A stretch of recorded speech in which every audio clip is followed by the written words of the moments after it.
بسم اللہ الرحمن الرحیم۔ السلام علیکم۔ ایک سابق امریکی سفارتکار زلمے خلیلزاد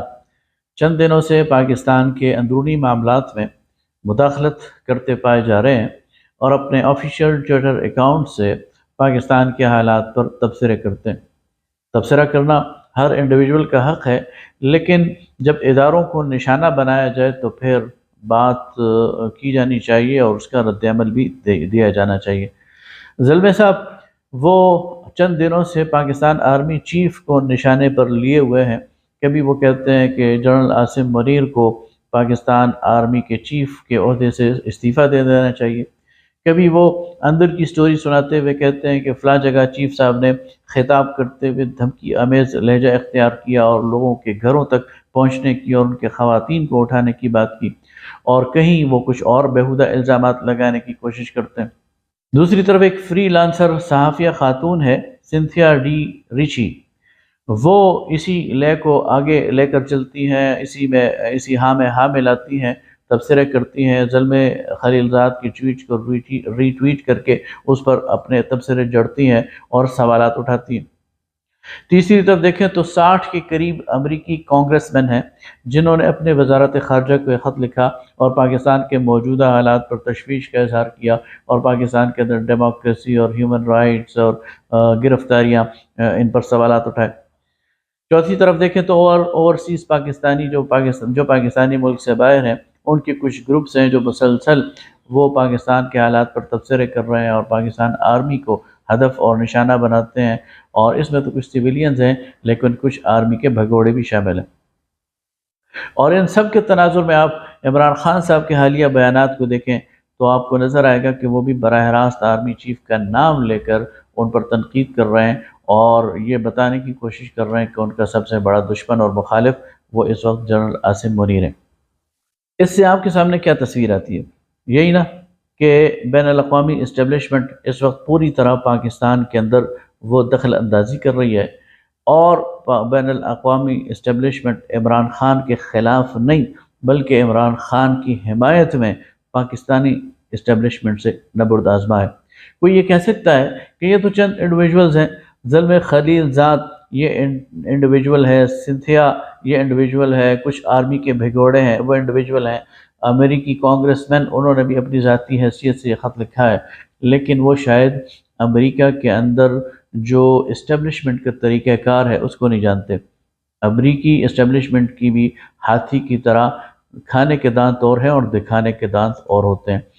امریکی اسٹیبلشمنٹ کچھ کام فارملی کرتی ہے اور کچھ کام انفارملی کرتی ہے۔ وہاں پالیسی سازی میں لابیز کا بہت بڑا عمل دخل ہوتا ہے اور ان لابیز کو باقاعدہ ہائر کیا جاتا ہے، ان لابیز کو کرائے پر لیا جاتا ہے، اور مثلا پاکستان کے خلاف کوئی قانون سازی کرنی ہے اس کے لیے لابیز ہائر کی جاتی ہیں۔ یہ لابیز اسرائیل بھی ہائر کر سکتا ہے، یہ لابیز انڈیا بھی ہائر کر سکتا ہے، اور یہ لابیز پاکستان کے اندر کوئی پولیٹیشین بھی ہائر کر سکتا ہے۔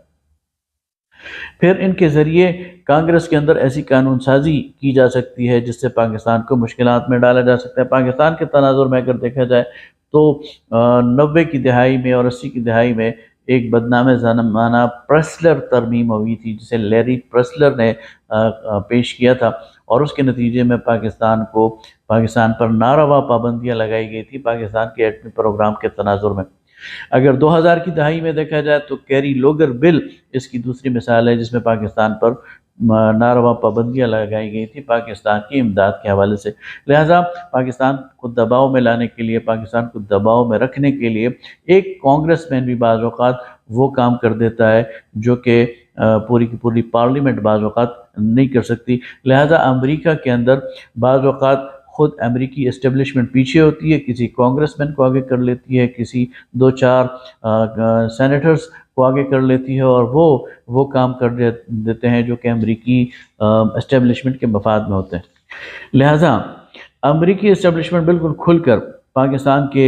معاملات میں مداخلت کر رہی ہے، اپنے کانگریس مینس کے ذریعے، اپنے پرانے ڈپلومیٹس کے ذریعے، صحافیوں کے ذریعے، اور خود پاکستان کے اپنے گماشتوں کے ذریعے اور بھگوڑوں کے ذریعے۔ اور عمران خان تو بہانہ ہے لیکن پاکستان کی آرمی نشانہ ہے، پاکستان کا ایٹمی پروگرام نشانہ ہے۔ امریکہ کسی بھی وجہ سے پاکستان کو ایک طاقتور اور نیوکلیئر اسٹیٹ کے طور پر نہیں دیکھ سکتا، اس لیے پاکستان کو مجبور رکھنا چاہتا ہے، معاشی طور پر کمزور رکھنا چاہتا ہے، اپنے دست نگر رکھنا چاہتا ہے، اور خاص طور پر پاکستان کو امریکی اس غلامی سے نکلنے اور دوسرے خطے کے ممالک کی طرف جانے، روس کی طرف جانے، چائنا کی طرف جانے کے راستے میں ایک بہت بڑی رکاوٹ ہے، اور بدقسمتی سے دیکھا جا سکتا ہے کہ اس سارے کھیل میں عمران خان ان کے فرنٹ مین کا کردار ادا کر رہے ہیں۔ لہذا ایک باشعور پاکستانی کو جذبات کی لہر میں نہیں بہنا چاہیے اور اس سارے معاملے کو اسی تناظر میں دیکھنا چاہیے، اور خاص طور پر پاکستان تحریک انصاف، اس لیے کہ پاکستان تحریک انصاف اور ان سے جڑے ہوئے لوگ یہ پاکستان کا اثاثہ ہیں۔ انہوں نے پاکستان کی سیاست میں نئے ٹرینڈز متعارف کرائے ہیں۔ یہ ایک ہوا کا تازہ جھونکا تھا، اس کو کسی شخصیت کی بھینٹ نہیں چڑھنا چاہیے، کسی کی اقتدار کی ہوس کی بھینٹ نہیں چڑھنا چاہیے، کسی کی کرسی کی خواہش کی بھینٹ نہیں چڑھنا چاہیے، کسی توہم پرست کے بھینٹ نہیں چڑھنا چاہیے۔ اس لیے پاکستان میں تو تبدیلی بعد میں آئے گی، پاکستان میں تو انقلاب بعد میں آئے گا۔ اس وقت تحریک انصاف کے اندر ایک تبدیلی کی ضرورت ہے، ان کے اندر ایک انقلاب کی ضرورت ہے۔ اس کے لیے پاکستان تحریک انصاف کے کارکنان، ان کو جو نعرہ دیا گیا تھا کہ وہ غلام نہیں ہے، یقیناً وہ غلام نہیں ہے، لیکن انہیں شخصیت پرستی میں وہ مبتلا نہیں ہونا چاہیے، اندھی تقلید میں وہ مبتلا نہیں ہونا چاہیے، اور چیزوں کو کھلی آنکھوں سے دیکھنا چاہیے، اور دیکھنا چاہیے کہ ایک فرد وہ اپنی جگہ بہت اہم ہو سکتا ہے